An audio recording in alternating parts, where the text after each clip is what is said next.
Hello World, bienvenue dans ce nouvel épisode de VeilleTech.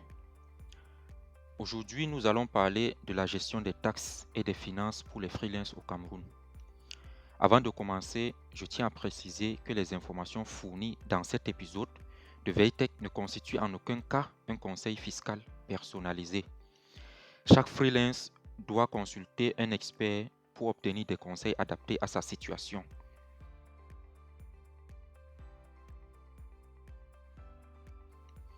Dans cet épisode, je vais aborder l'évolution de la législation fiscale au Cameroun pour expliquer les dernières réformes qui impactent les freelances. Il faut tout d'abord noter que les impôts sont régis par le principe de l'annualité, ce qui signifie que les États peuvent réviser la loi fiscale chaque année. Cette révision annuelle est nécessaire parce que le budget de chaque pays est fixé sur une base annuelle, en tenant compte des dépenses et des recettes prévues. Par conséquent, la législation fiscale évolue chaque année en fonction du budget et c'est pourquoi au Cameroun, une loi des finances est adoptée en début de chaque année. Pour cette année 2024, la nouvelle loi exige que tout le monde ait une attestation de conformité fiscale qui remplace l'attestation de non-redevance. Cette attestation devient obligatoire pour toutes les demandes de visa. Comme son nom l'indique, elle prouve que chaque citoyen est en règle vis-à-vis des impôts et tout le monde doit l'avoir. Une autre nouveauté est la restauration de l'IRPP, l'impôt sur le revenu des personnes physiques, à travers une déclaration à effectuer au plus tard le 30 juin. Cela concerne les salaires ainsi que les revenus générés par les actifs, tels que les obligations, les actions, les revenus fonciers et j'en passe.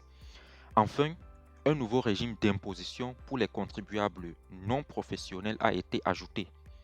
Cela inclut toute personne physique ayant un salaire ou non, notamment les freelances ou percevant des pensions, des rentes viagères comme les dépôts d'assurance vie et des capitaux mobiliers pour ne citer que ceux-là.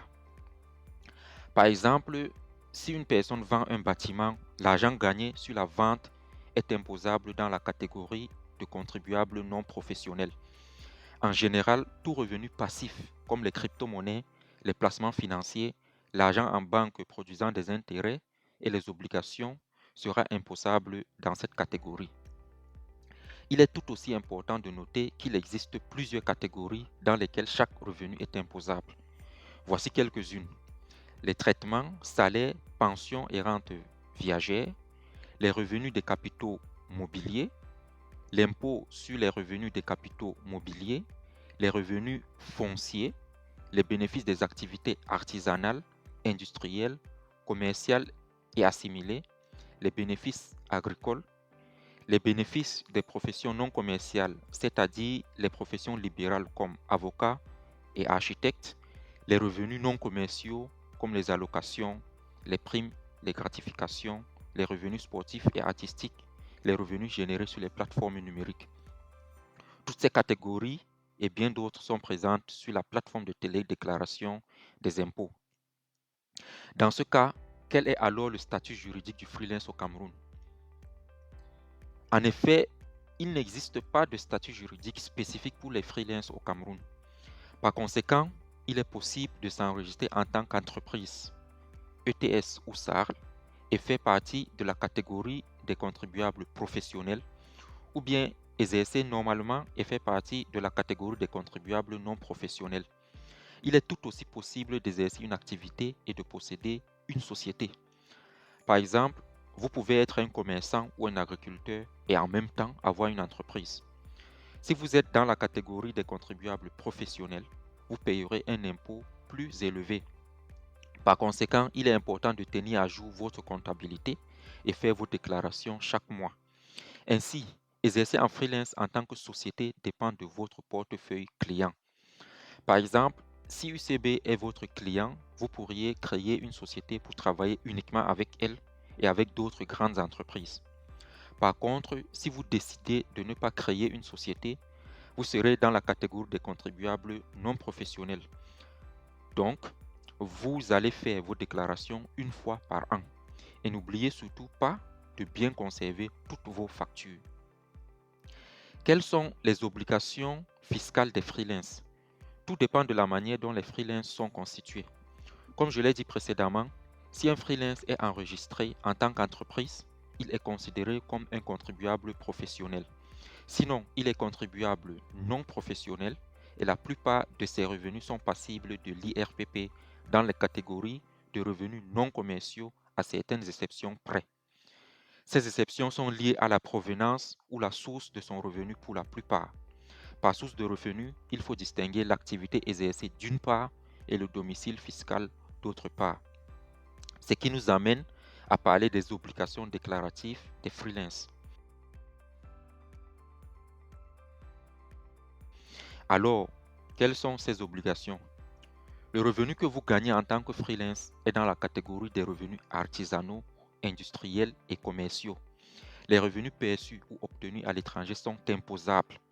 Par exemple, si vous vivez au Cameroun et détenez des actions en Allemagne, vous percevez un salaire à l'étranger, vous payerez l'IR et non l'IRPP. La taxe sur la propriété foncière doit être payée si vous possédez une maison ou louez un local. La taxe spéciale sur le revenu rémunéré ou des personnes ne vivant pas au Cameroun doit également être payée. Par exemple, si un étranger vous rend un service, vous devez retenir la taxe spéciale sur les revenus qui varie de 3 à 15%. Les impôts retenus sur les traitements, salaires, pensions et rentes doivent aussi être déclarés. Si vous employez quelqu'un comme salarié, vous devez l'immatriculer et retenir les retenues salariales comme l'IRPP, le crédit foncier, etc.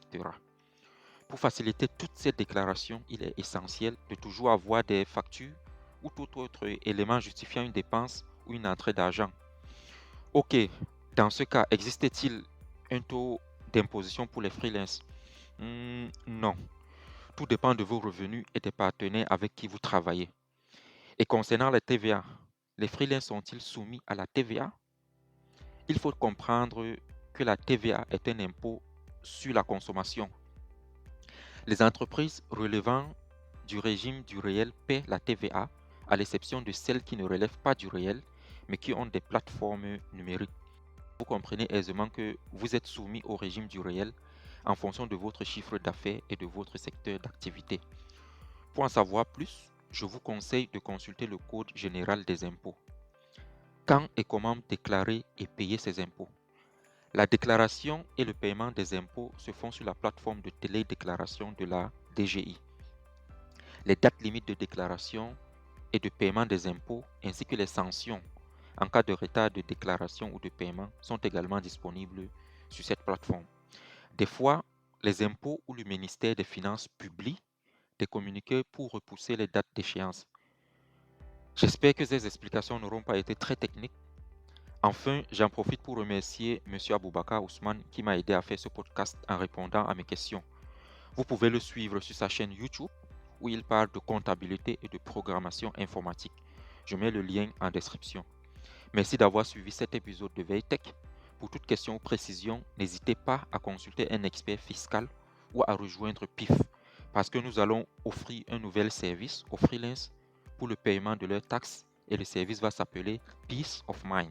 Sur ce, retrouvons-nous très prochainement dans un nouvel épisode.